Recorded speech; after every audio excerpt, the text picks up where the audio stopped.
ในสระนางนาคได้ก็หันงูตัวหนึ่งอยู่ในสระนางนาคนี่ใบอิ่มด้วยกามเนาะแปลงกายตัวเก่าเป็นงูสมสู่กับงูตัวนั่นแทนตัวปัญญาเจ้าเมืองสงสัยว่าเอามีไหนนางนี่นางนาคมันวิกามีที่ไหนก็เลยลายมนใครหันดูลายมนก็ไปหันใส่นางนาคมันวิกาตัวเมียนี่ไปสมสู่กับงูตัวผู้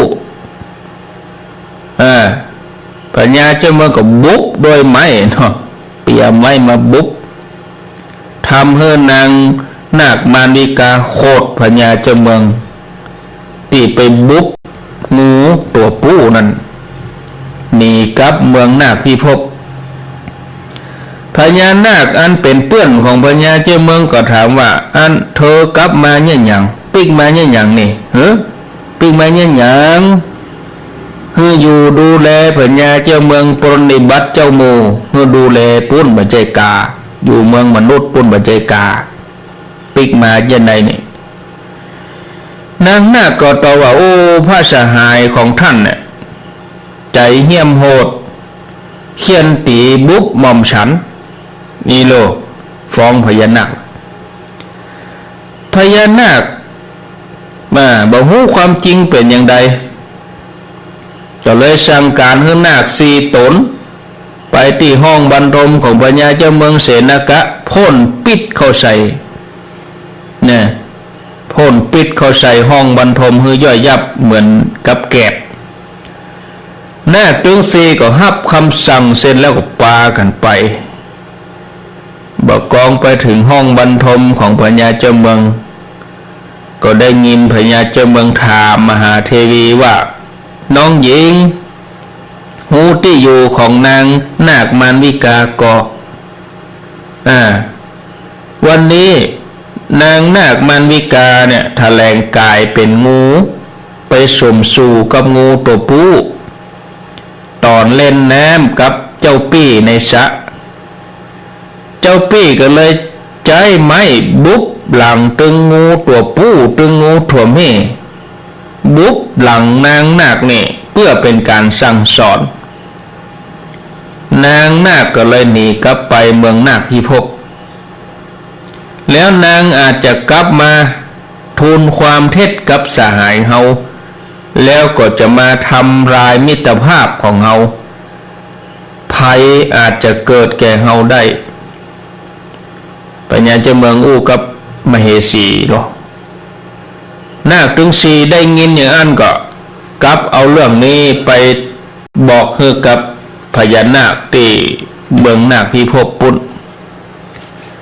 พญานาคก็รู้ถึงความจริงก็เสด็จไปที่ห้องบรรทมของพญาเจ้าเมืองแล้วก็ขอรับความจริงใครรู้ความจริงขอทูลให้ทราบความจริงแล้วก็มาขอขมาของพญาเจ้าเมืองจากนั้นก็ถวายมนต์แถมบทหนึ่งให้กับพญาเจ้าเมืองมนต์นี้ชื่อว่าสัพพรุชนะสัพพรุชนะก็คือมนต์หู้เสียงสัตว์กู้อย่างสัตว์ทุกตัวกู้อย่างจะหู้สัตว์ว่าอย่างอู้อย่างนี้นะชื่อมนต์นี้ว่าสัพพรุทัชนะพญานาคก็ทูลว่าใต้ฝ่าพระบาทมนต์บทนี้หาก้าบ่ได้ถ้าพระองค์จะประทานให้ไผจะต้องเสด็จเข้ากองไฟแล้วก็สวรรคตก็คือเขาต้องตายเสียก่อนแล้วก็เอาให้คนอื่นสืบเต้นพญาเจ้าเมืองก็รับสั่งกับพญานาคว่าดีแล้วแต่นี่ต่อไปนั่นแม้กระทั่งมดตัวน้อยตัวนิดพระองค์ก็จะได้ยินเสียงพญาเจ้าเมืองได้ยินเสียงบรรดาสัตว์ต่างๆพระองค์ก็มีอารมณ์ขันยิ้มให้หัวเพราะว่าได้ยินสัตว์อู้กันมหาเทวีประทับอยู่ใกล้ๆ ก็เกิดว่าพญาเจ้าเมืองนี่หันอะไรอย่างถึงยิ้มถึงไข้หัวมีพระอารมณ์ขันเมื่อพญาเจ้าเมืองหันเหตุการณ์ต่างๆก็ไข้หัวมันเข้าหัวเลาะชอบใจบ่อยเข้ามหาเทวีก็รบเร้าเพื่อตอบสักหน่อยว่าไข้หัวเรื่องอะไรอย่างภายหลังก็เลยทูลขอพระองค์ว่ามหาเทวีมเหสีนี่นะขอให้เจ้าปี่เนี่ยประทานมนต์นิหกรรมหม่อมฉันกับไข้หูเมื่อมเหสีมหาเทวีรบเร้าบ่อยๆพญาเจ้าเมืองก็บอกว่าถ้าเฮาจะฮื้อมนต์นั้นเจ้าปี่นี่จะต้องตายก่อนเด้อถ้าเจ้าปี่จะฮื้อน้องนะเจ้าปี่ก็จะต้องตายก่อนมหาเทวีก็กราบทูลว่าถึงแม้พระองค์จักสิ้นพระชนก็จงมอบมนต์นั้นให้หม่อมฉันพญาเจ้าเมืองตกอยู่ในอิทธิพลของมหาเทวีคือแม่หญิงก็ตัดสินพระทัยว่าจะให้มนต์นี้แก่มหาเทวีแล้วจึงจะเข้ากองไฟขณะนั้นพระอินทร์ก็หันเหตุการณ์ทั้งหลายคือจะช่วยชีวิตพญาเจ้าเมืองก็เลยสร้างเหตุการณ์ขึ้นพญาเจ้าเมืองพอหันนางสุชาเป็นแปะตัวเมียส่วนพระอินทร์เป็นแปะตัวผู้แล้วก็ทรงอธิษฐานขอจะไปให้ได้หันให้คนทั้งหลายได้หันนอกจากพญาเจ้าเมืองแล้วก็มา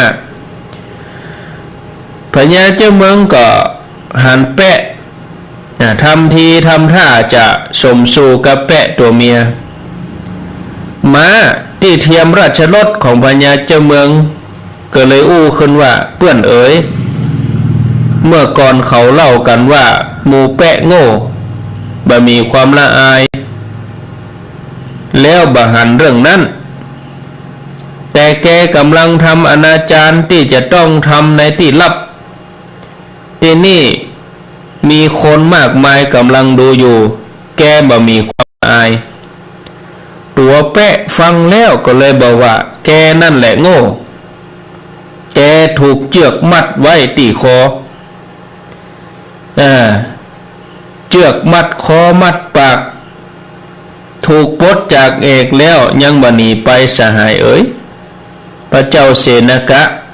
ที่แกลากไปนั่นโง่กว่าแกอีก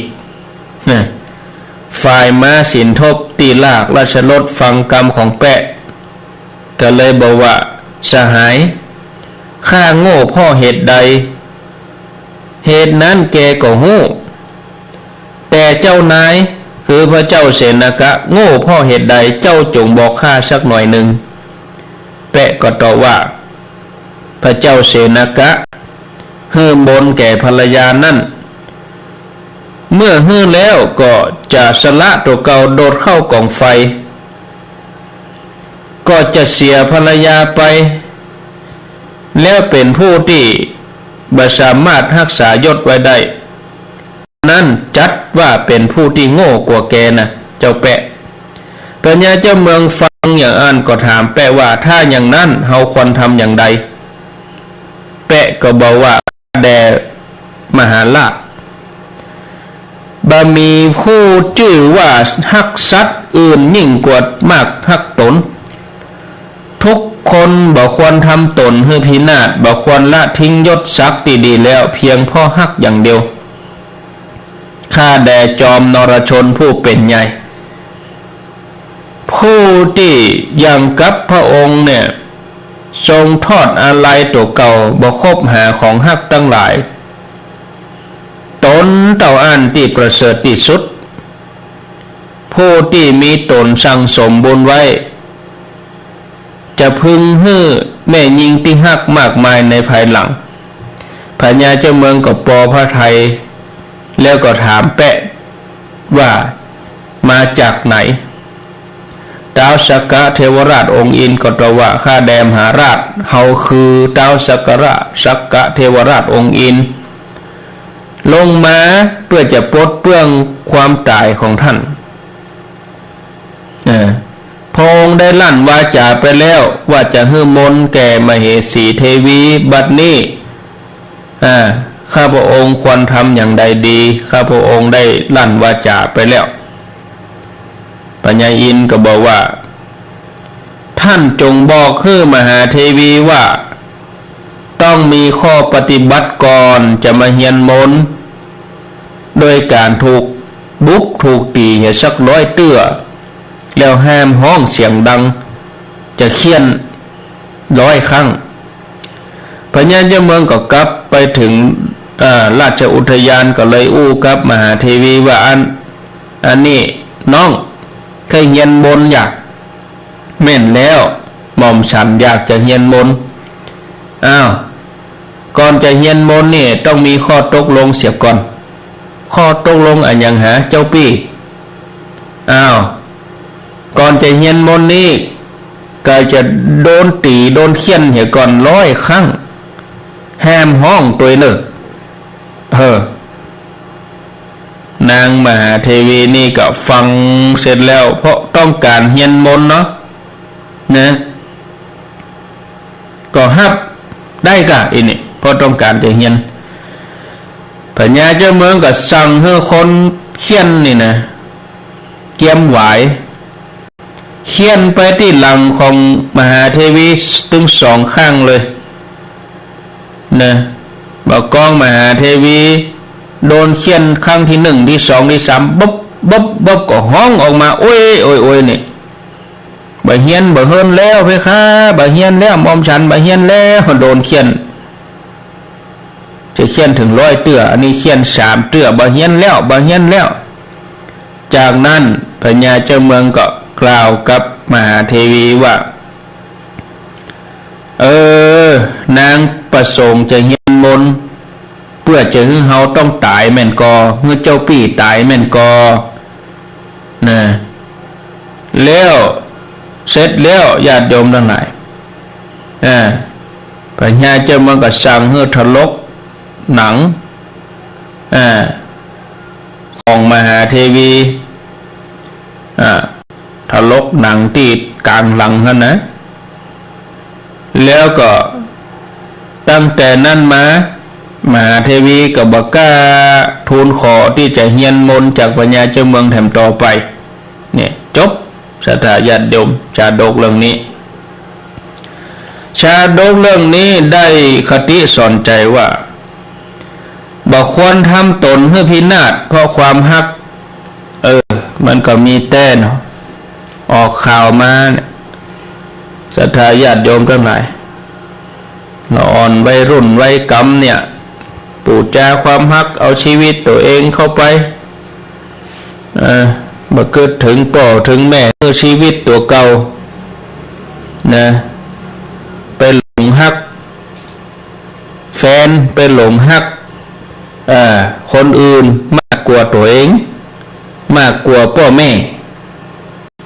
เนี่ยเลยทำให้ชีวิตตัวเองพินาศเสียหายไปมีพุทธศาสนาสุภาษิตรองรับแล้วก็แปลออกมาแล้วว่าที่ใดมีรักที่นั่นมีโศกที่ใดมีความรักที่นั่นมีภัยเมื่อบ่มีความรักเสร็จแล้วโศกโรคภัยทั้งหลายก็บ่มีอันนี้จบลงไปสำหรับชาดกมันพวกม้าสินทบกับลาแล้วก็ม้าอัจฉริยะไม่ใช่ม้าของทนายอัจฉริยะนี่นะก็ติดตามกันต่อไปเนี่ยอาตมาก็ติดตามเหมือนกันนะ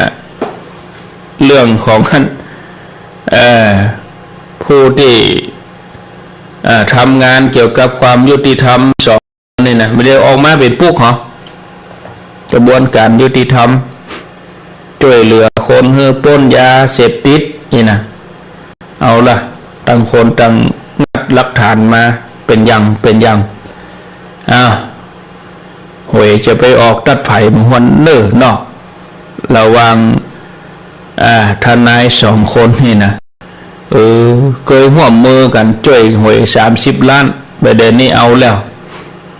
ยาเสพติดมาลองติดตามกันต่อไปก็เป็นข่าวสารที่น่าสนใจอยู่เอามาผนวกถึงธรรมะถึงคุณธรรมของคนเนี่ยตั้งเริ่มต้นคนเฮาถ้ามันมีคุณธรรมมันก็บ่มีปัญหาอย่างมันก็หันเงินหน้าดำหันคำหน้าเศร้านั่นแหละทำให้กระบวนการมันเปลี่ยนไปเจ้าหน้าที่ก็โดนสอบสวนตำรวจก็ยังก็เป็นหมู่นะเบรนี่ประชาชนก็จะได้หูตัวเนาะมันเป็นอย่างนี้รุ่นเนี่ยอำนาจเงินคนผิดเป็นคนถูกมันก็ทำได้เนาะอันนี้ก็พอติดตามกันต่อไปข่าวก็ออกถึงวันอยู่นะเอาศรัทธาญาติโยมก็มาฟังเรื่องราวของเฮาต่อวันนี้พระอัสสชินะพระอัสสชิเปิ้นตอบคำถามของสัจจนิครนนี่มีความรู้กว่าบิดามารดาแล้วก็ปีนอกจากจะเรียนลัทธิจากพ่อแม่แล้วก็ยังเรียนศิลปะวิทยาอื่นๆจนสัจจนิครนนี่รู้สึกว่าตัวเก่ามีความรู้นักจะต้องเอาอันผ้ามามัดต้องตัวเก่าเนี่ยความรู้เต็มปุ๋มเลยเด้อเก่งว่าความรู้นี่จะตกลงไปก็เลยเอาผ้ามามัดต้องสัจจนิครนนี่ชอบจะโต้เถียงเนาะชอบโต้เถียงโต้วาทีแล้วก็ได้รับแต่งตั้งเป็นอาจารย์สอนให้พระเจ้าฤาษีวีที่กรุงเวสาลีเขาชอบว่าบ่มีผู้ใดจะมาชนะตัวเองบ่มีผู้ใดจะมาโต้ตอบตัวเองได้แล้วตัวเองก็บ่หวั่นไหวนะชีวิตก็จะมั่นคงนะวันหนึ่งสัจจนิครนปุ๊บใส่ตั้นอัสสชิอันเป็นหนึ่งในจำนวนปัญจวัคคีย์ทั้ง5แล้วก็ถามว่าส่วนใหญ่สมณโคดมสอนเรื่องอะไรอย่างท่านพระอัสสชิก็บอกว่าพระองค์สอนขันธ์5รูปเวทนาสัญญาสังขารวิญญาณทั้งหลายทั้งมวลมันบ่เที่ยงมันบ่ใช่ตัวตนสังขารทั้งหลายบ่ใช่ตัวตนสัจจนิครนฟังแล้วก็บอกว่าท่านได้ฟังสิ่งที่บ่ถูกมาเห็นแล้วเน้อสมณโคดมสอนบ่ถูกถ้าหากว่าเฮาได้ไปพบกับสมณโคดมเมื่อใดเฮาจะสอนนี่โลมันทะลงตัวมานะสัจจนิครนเฮาจะสอนสมณโคดม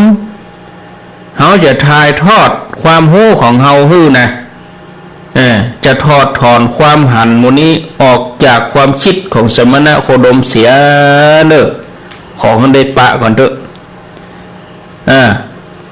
ศาสดาของท่านนี่สอนผิดนะอีกเสร็จแล้วสัจจนิครนนี่ก็ไปจวนพระเจ้ารัชวีกับหมู่คนตั้งหลาย500คนเฮือตัวไปพอการโต้วาทีระหว่างตัวเก่ากับพระพุทธเจ้ามันทะนงตัวมันเนาะทะนงบ่ทะนงเอาผ้ามัดขี้ปุ่มกลัวความหู้จะหัวเนาะกะตัวอี้กับพงบอกถึงความโง่เขลาเนาะแต่มันก็กึดตัวเองคนเดียวมาสัจจนิครนก็เข้าไปกล่าวเชิญชวนพระเจ้าราชวีโดยการไปคุยโวหรอกบอกว่าวันนี้ข้าพเจ้าจะไปเจรจากับสมณโคดมนะถ้าสมณโคดมจะตั้งอยู่ตามกรรมที่ภิกษุชื่ออัสสชิผู้เป็นสาวกผู้มีชื่อผู้หนึ่งได้บอกข้าพเจ้าจะจักกรรมถวยกรรมของสมณโคดมให้คล้อยตามกรรมของข้าพเจ้าเหมือนบุรุษที่กำลังจะไปยับแกะที่ขนยาวๆแล้วก็จักลากออกมาสักกรรมหรือบ่อัน ก็เหมือนคนที่ทำโรงงานสุราผู้มีกำลังวางลำแพนสำหรับรองรับแป้งสุราอันใหญ่ในห้วงน้ำอันลึก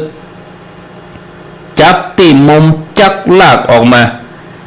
ฉะนั้นข้าพเจ้าวันนี้ข้าพเจ้าจะสลัดกำอู้ของสมณโคดมเสียเหมือนบุรุษมีกำลังเป็นนักเลงสุราจับภาชนะสำหรับตวงสุราตีมุมตวงนั้นฉะนั้นข้าพเจ้าจะฟาดฟันกำอู้แก่สมณโคดมให้หล่นไปเหมือนจ้างที่มีวัยเกิน60 ปีลงสู่สระปกรณีอันลึกแล้วก็พ่นน้ำเล่นน้ำฉะนั้นบัดเดี๋ยวนี้ที่มาเนี่ยขอเจ้าฤชวีเนี่ยจวนคนไปเป็นพยานตัวจะไปโต้วาทีกับสมณโคดมนะนี่หนูสัจจนิโคนมันว่าอีกหมู่พระเจ้าฤชวี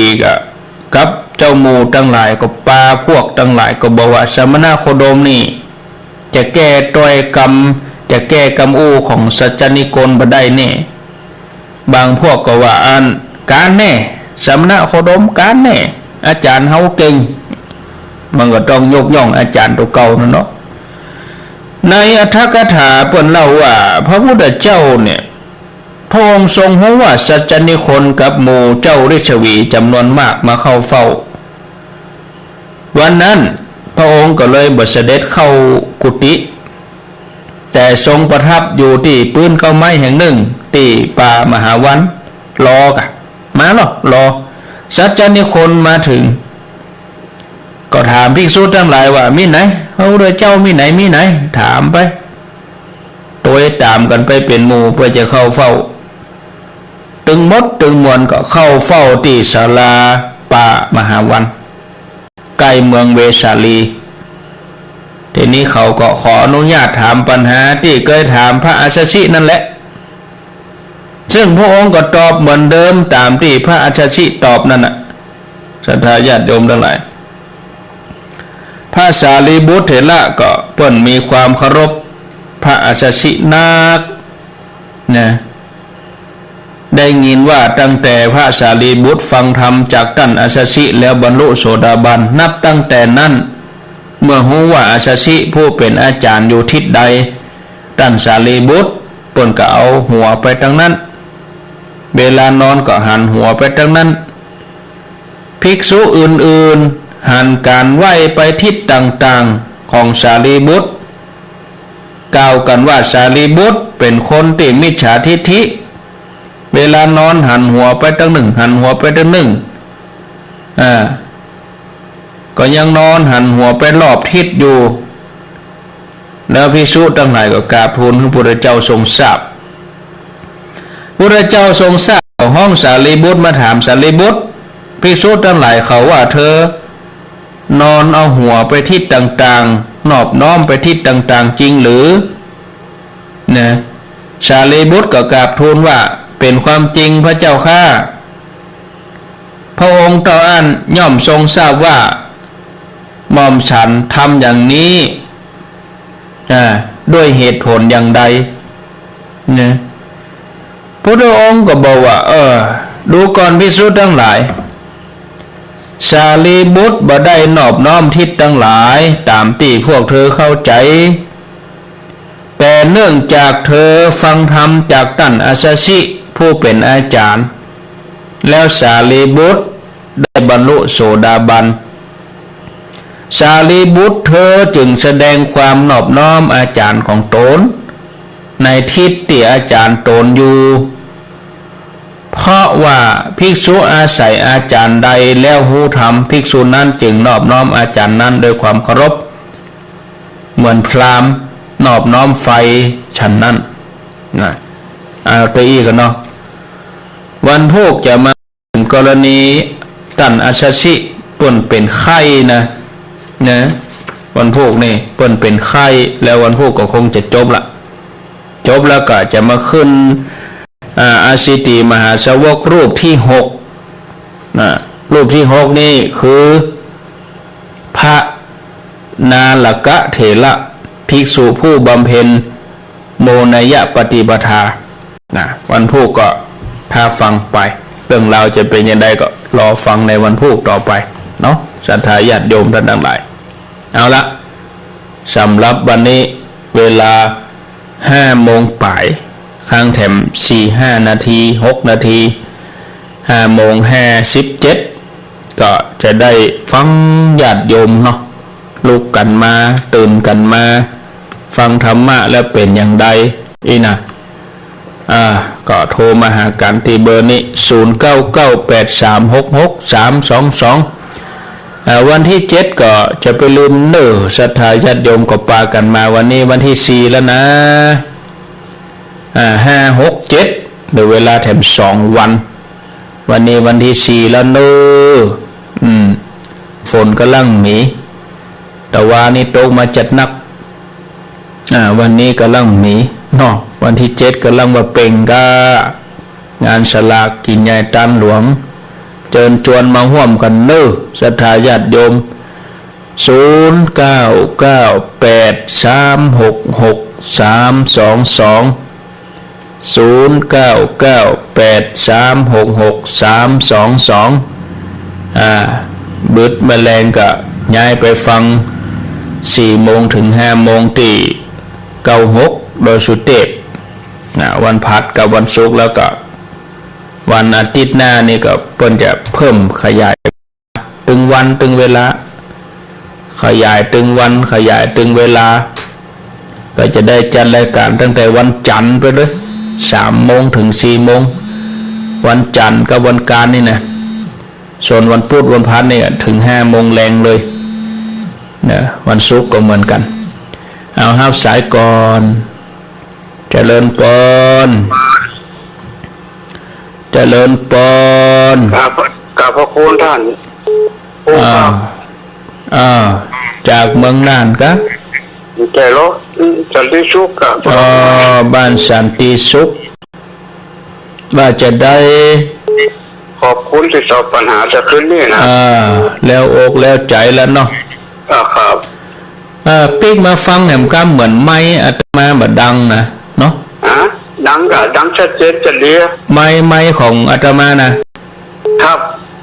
ชัดเจนจะเดียมันนั่งเขานั่งอู้กันนะมาฟังย้อนหลังเนี่ยเสียงของท่านชัดเจนมากๆครับมาฟังเฟซบุ๊กนี่เสียงดังโผล่ผ่าบ่เข้าท่าเสียงชัดเจนจะเดียพูดถึงแต่คืนกะแต่คืนก็ชัดเจนจะเดียยินดีเนอะครับขอบคุณว่าจะถามปัญหาว่าหน้าก่อนเนาะเจริญปอนไม่สายเจ้าตู่น้องหยังน้องใบเตยเจ้าน้องใบเตยปิดเทอมแล้วกายังมาปิดเจ้าสอบอยู่เจ้ามาปิดเตื้อสอบอยู่น้องใบเตยตื่นมากี่โมง6 โมงเจ้า6 โมงไผ่ห้องลุกตู้ลุงเจ้าลุกมาเดี๋ยวนี้6 โมงพอดีเนาะตู้ลุงห้องลุกอย่างใดลูกเจ้าตื่นตัวแม่บัวกับอ้าวหนังเรื่องนาพังทบลูกกวาดบ่อตันหอนตังกีดกองก้าตัวบ่อต้อมป่วนอายจงถึงเข้าไว้จากไปห้าขวายต่อหน้าสาบายตามไม่แน่เจ้าตามไม่แน่เจ้าดีแล้วเรียนหนังสือเก่งๆนึสาธุน้องใบเตยวันที่7ก็จะมาเนาะวันที่7ก็มาไหว้พระไหว้ยังละอ่อนเจริญปอนจะได้แต่เจ้าท่านพระครูจากตังใดหลวงพ่อเจ้าห่างต่ำกะบางยิ้วกะต่ำเจ้าห่างต่ำฟังชัดดีเนาะฟังชัดดีเจ้าฟังชัดดี โมทนาเนอ เจ้าขออนุโมทนาบุญกับงานตลาดนะเจ้า สาธุ เจ้า ดีมีสุขท่านมหาสมชาติถ้าฟังอยู่กับปิดไมค์เหี่ยก่อนเนอะเปิดเพลงมาเพราะมันดังโชว์ดูนะเอาละบ่เหมือนเดิมเนี่ยท่านมหาเปิดไมค์ละไว้มันเลยดังปิดไมค์ก่อนเนอะเปิดเพลงก่อนเปิดเพลงแห่มาก่อนท่านมหาถ้าเอาปิดไมค์เนี่ยเสียงข้างนอกมันกวนนะเสียงมันก้องมันกวนเนาะเปิดไมค์ละเนาะครับสายเจริญปน นวัตการท่านอาจารย์ครับ จากที่ไหน จากเวียงปะเป้าปุงหนองครับปงหนองเวียงปะเป้าฟังชัดดีกะ ชัดเจนดีครับชัดเจนดีเนาะครับฟังตลอดทุกวันครับแต่คืนนี้ก็ฟังครับดีแล้ว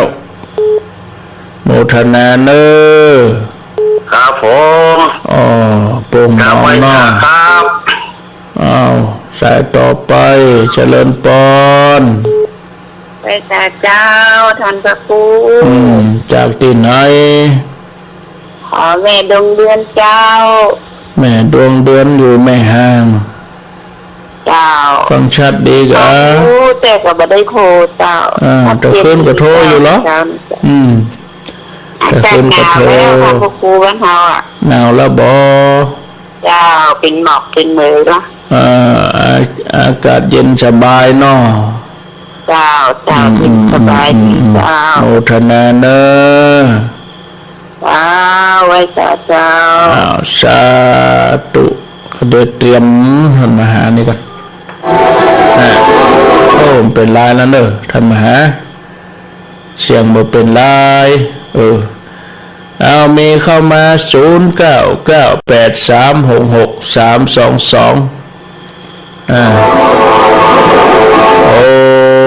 ท่านมหาดังอดอัดแก้ไขกำนึกท่านมหาจะเปิดมาได้ส่งไปมันได้ท่านมหาเปิดตึงลำโพงเปิดตึงมันเลยสุนอันเลยเนี่ยลำโพงก็บ่ต้องเล่งดังเพราะมันเนาะเปิดลำโพงดังไปแน่เนาะมันเลยกล้องเสียงฟังบ่ม่วนลีลงกาพิมพ์ด้วยเนี่ยพิมพ์บอกคือท่านมาเพิ่นทำได้ฟังวิทยุเนาะเพิ่นทำเปิดวิทยุพิมพ์บอกมาเพิ่นด้วยเนี่ยเจริญปนเจ้าว่าจะได้แม่นไรชัดเจนดีเนาะฟังอยู่เดี๋ยวคืนนี้ก็ฟังเดี๋ยวโทรมาดีคืนเนี่ยสายมันนักลูกกันสายมันนักลงไปเจ้าใจมันนักใจข้าราชการด้วยนะเจ้าโมทนาปอดตัวก่อนเนอะจะแก้ไขท่านมหานี่ก่อนเสียงมันบ่ม่วนท่านมหาด้วยนะฮะด้วยยังเป็นยำหุอดอัดแก้ไขทำกาก็สัญญาณมาได้นะนี่สถานีต่างๆพวกกับปิดไหลหนีมดกาเสียงมันบัดเงียบเสียงมันบัดแจ่มย่างก่อนเด้อโทรย่างก่อนหมดเวลาแล้วสำหรับโทร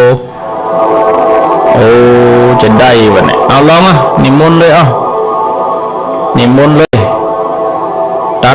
ดรายการแล้วผมก็จะขั้นไปยันนะเจนใดบ่ได้ยินเสียงท่านมหาเทศก็จะบ่ได้เปิดออกนะ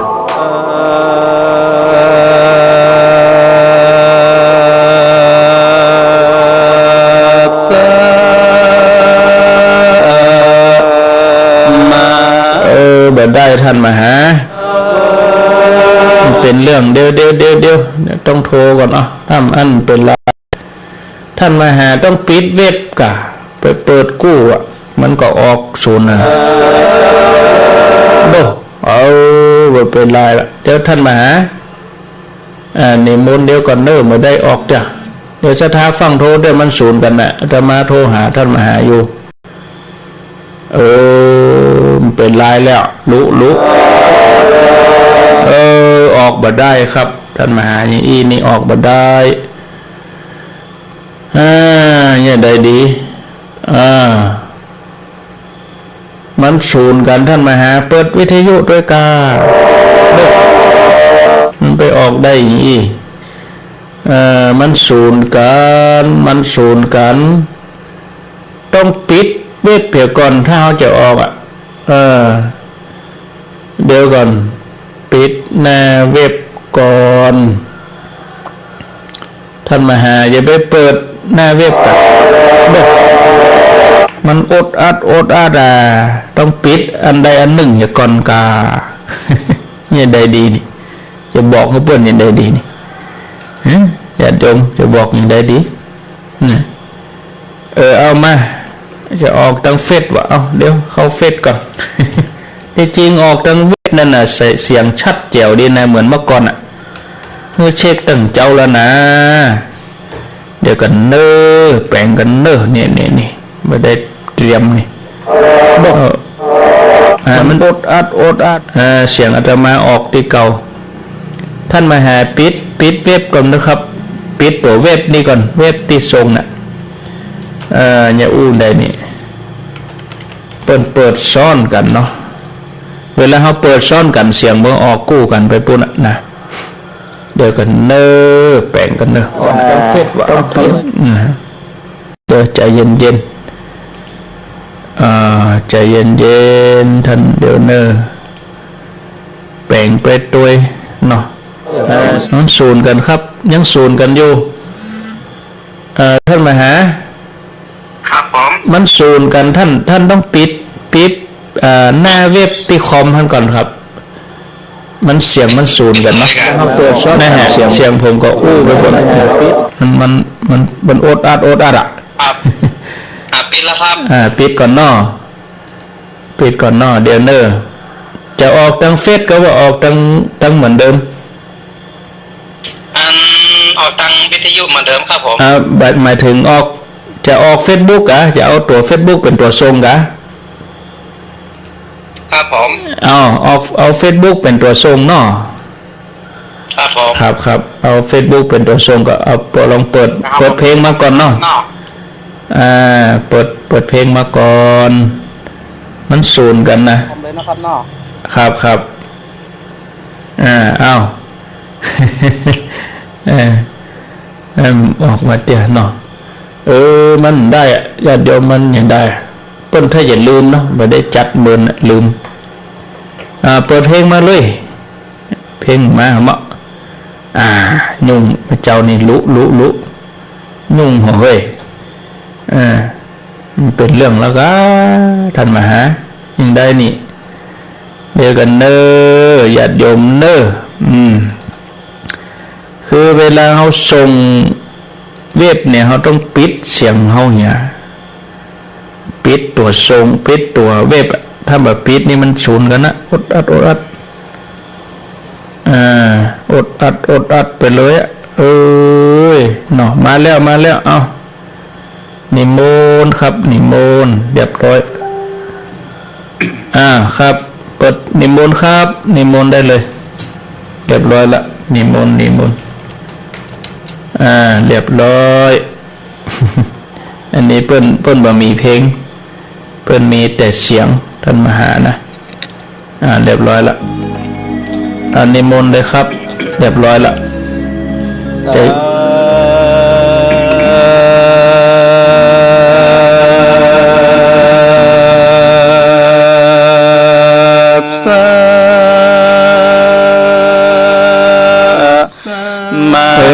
บ่ได้เหมาะท่านมหา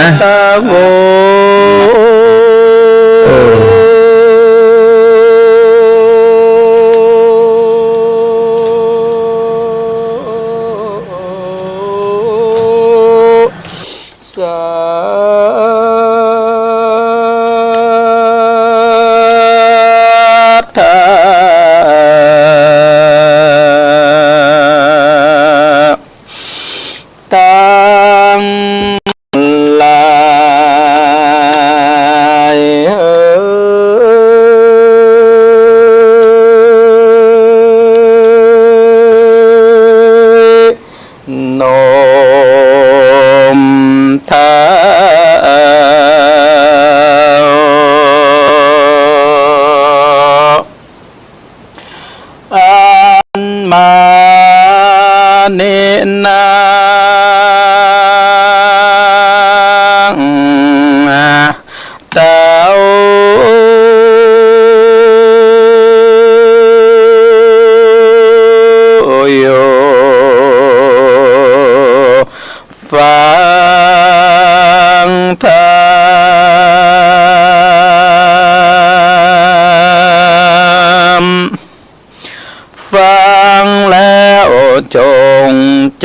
จำแม่นเก็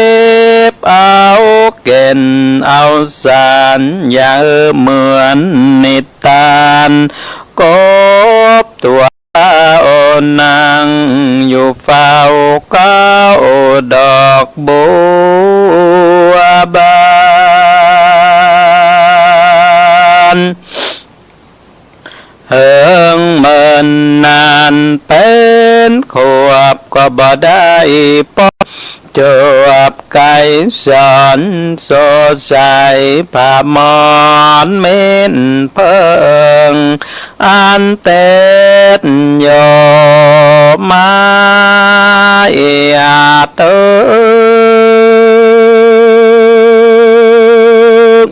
ไก่ตา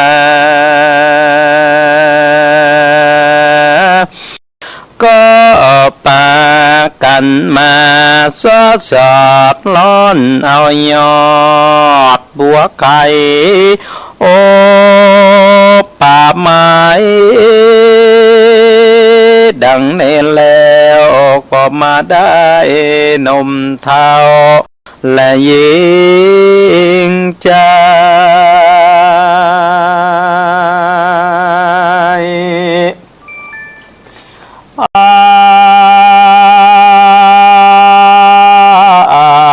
ก็มาฟังได้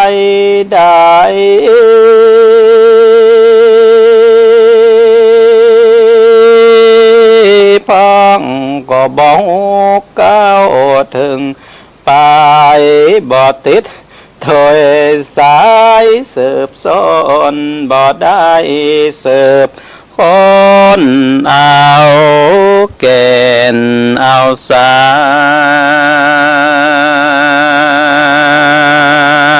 ร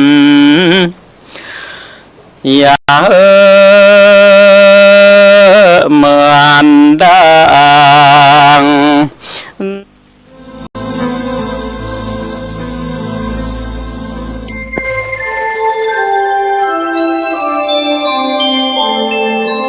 ขณะนี้